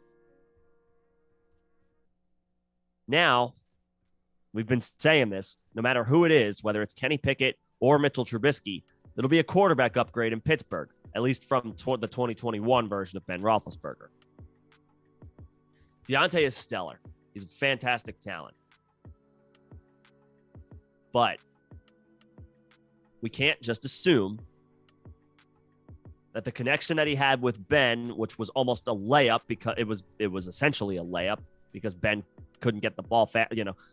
Throwing the ball to Deontay Johnson for Ben Roethlisberger was essentially a handoff.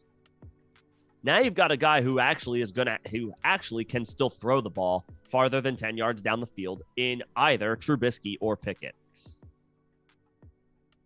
I think as a result, Deontay Johnson's numbers suffer.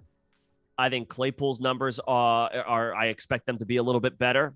I expect George Pickens to be a factor in the offense. And I think Freiermuth gets more involved than on, say, maybe the 4 or 5 targets that he saw a game last year. But we can't rely on the 7 touchdowns that he scored again because the Pittsburgh Steelers quarterback is not going to have a noodle arm for the 2021 season. I think Deontay was not taking anything away from Deontay the talent, but Deontay the situation, it more favors the other players who are more likely to go deep, i.e. Claypool. Deontay Johnson will have more low-end wide receiver 2 numbers this year. Not off of him entirely for Dynasty, but he's a buy low candidate next year after a disappointing season. Those are things I never thought I'd hear you say about your boy Deontay Johnson. But I kind of want to just disagree. go jump off the roof right now. I don't as disagree. Punishment of myself. As punishment of myself, I kind of just want to throw myself off the roof. I won't. I mean, Ben Roethlisberger, despite the fact that his arm was toast, he threw 605 times last year, and he threw 608 times the year before. So he was still slinging the ball. We consider 500 pass attempts threshold for decent QB production. He was going 100 above that in terms of pass attempts. He completed 390 pass attempts last year. You know how many targets of those were Deontay Johnson's? 169. He had a huge target share. Crazy target share. He accounted for 43.3% of Ben Roethlisberger's completed passes last season. That air yard, that just target share, not air yard share, because we all know that those air yards were all 0 attempt passes because Ben Roethlisberger was dead. But he was dead. Deontay Johnson's not going to get 169 targets again. He could get 144 targets like he did in 2020 and finished with 923 yards and 7 touchdowns. Yeah. But him getting 107 receptions for 1,161 yards and 8 touchdowns probably isn't going to happen again. He will be one of the most steady wide receivers in the league. He was last year. He was consistently getting used anywhere between 20 and 10 fantasy points per game, usually around that 15 fantasy points per game mark. He was never really getting you that 25-plus point game, but he was just consistently getting you that 15 points, that 12 points, that 18 points. That number is going to come down. I still think he's a really good wide receiver, but I agree with you because the pass attempts in the offense are going to go down. He's not going to be hyper-targeted. His air yards per attempt might go up. Most likely will go up. Should go up, but the targets will come down. The targets will come down. It will equalize. And, I mean, even with 169 targets last year, he only got 100 and he still failed to reach 1,200 yards in 16 games. Because Ben was throwing 5-yard ducks. So there's almost no guarantee that he breaks 1,000 yards. Now that doesn't mean he's not going to be good for fantasy. You look at Keenan Allen. Keenan Allen and Adam Thielen don't reach the 1,000-yard threshold every year, but they're still wide receiver ones perennially because they score 6 to 8 touchdowns plus. Mm-hmm. But 2020 Keenan Allen, 992 yards. Still a wide receiver one. High-end wide receiver two.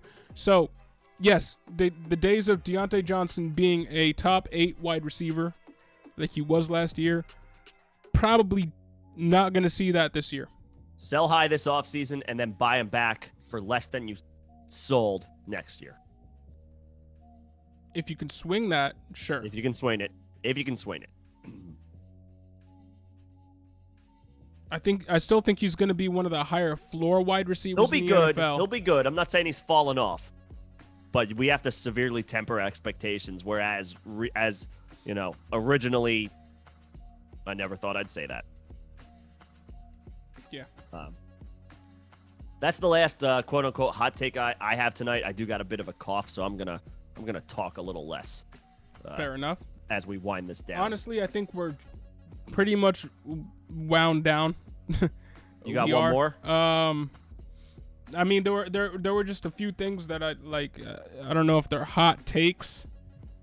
The thumb says rookie sleepers and Dynasty Trade Targets. We didn't talk about any of that. But David Bell is somebody that I wanted to bring up. We talked about Wan'Dale Robinson a little bit. He is on the thumb. Bell. But David Bell going to the Cleveland Browns. Great landing spot. Great landing spot. Should be playing opposite Amari Cooper. Mm-hmm. And David Bell we could be looking at David Bell like we're looking at Gabe Davis now, 2 years from now. We weren't super big fans of David Bell throughout the draft process because while he showed everything he needed to in college, he didn't have the greatest measurables. Ran a 4.74 at his pro day, which is in his 15th percentile as far as speed goes. The athletic profile was not there, and that pushed him down draft boards for us, for the Dynasty fantasy community, for the fantasy community, but not necessarily in the NFL's community eyes. And he was still drafted. He was drafted in the 3rd round.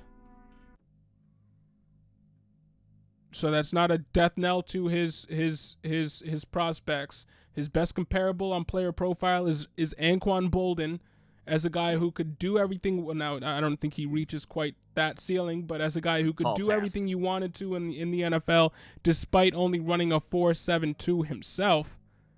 He was just a good technician in the NFL and could do everything asked for him. He just didn't have the speed, didn't need it because Larry Fitzgerald was on the other side, or whoever else he played with on the Ravens, or it was Steve Smith.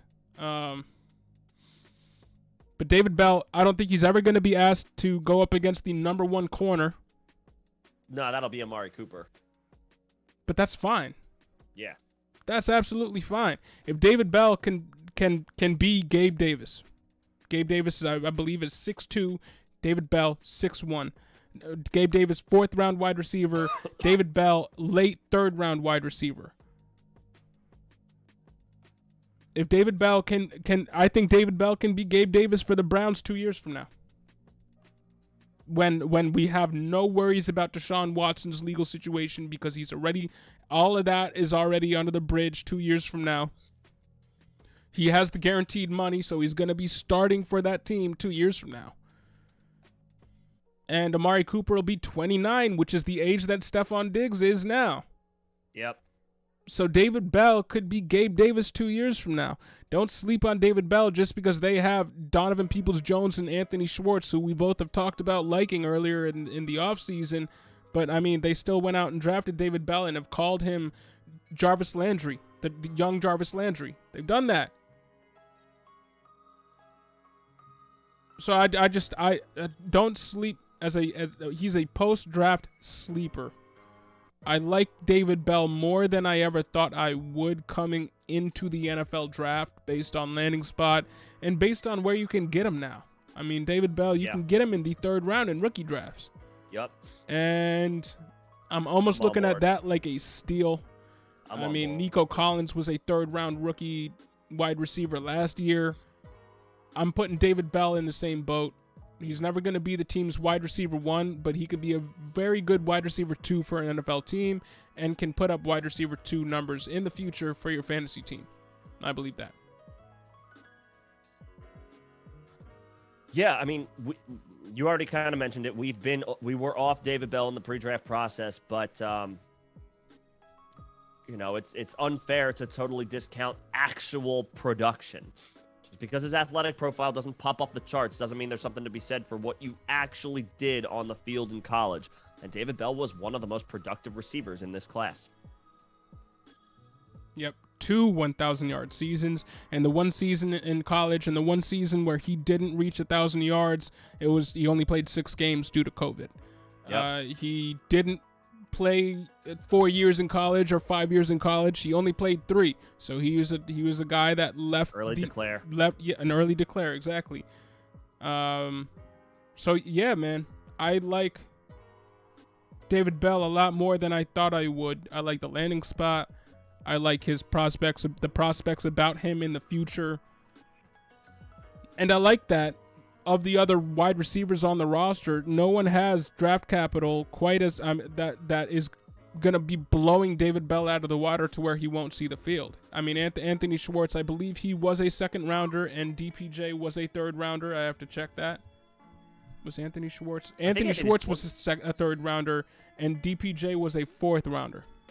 Okay. So nobody has draft capital that's going to make David Bell obsolete here. No, they won't keep him down. And David Bell's the new shiny toy. David Bell's going to get a lot of work. Jason, you ask, if you like David Bell, then what are your thoughts on DPJ? I mean, he's a big body who can go down the field. Can catch a 50-50 ball. It's hard to look at last season just because of how awful Baker Mayfield was. Who plays for this team in 3 receiver sets outside of Amari Cooper? It's a wide open competition. I gotta check. So we already talked about his ADP in rookie drafts, like around the 3rd round. I gotta check his ADP in redraft. Let's really see this really quick. Donovan Peoples-Jones has an ADP of about 180 in redraft. David Bell has a redraft of 152.7, so let's round that up to 153. So DPJ can be had almost 30 picks later. For best ball, I guess I prefer the value of DPJ, but I have warmed up to David Bell because of the landing spot. Again, John already mentioned it. There's not any draft capital here that's going to keep David Bell down the depth chart. He has a chance to ascend and play in 3 receiver sets this year. I think he will. And it might be a situation where DPJ and Anthony Schwartz are vying for playing time. I guess I think I'd give the slight edge to, I mean, at this point, you can't rely on draft capital with Schwartz and DPJ because they're multiple years removed from the draft now. But I think DPJ complements players like Bell and Cooper a little bit better than, say, an Anthony Schwartz does. Just the skill set is a little different. Now, did the Cleveland Browns have a coaching staff change over the offseason or no? No, they still have Stefanski. All right, because looking at last year, the Cleveland Browns ran 3 wide sets, 11 personnel, 45% of the time. Okay, it's not a lot. Not a lot. Not great. Not what you're looking for when you're looking for wide receivers in an offense. The third wide receiver in an offense for fantasy. Yeah. 2 wide receiver sets, 12 personnel, 22% of the time. 21 personnel, 2 wide receiver sets, 11% of the time. 1 wide receiver set, 1 wide receiver, and 3 tight ends, 17% of the time. This is an offense where you're not likely to see the 3 wide receiver sets all that often. And remember this,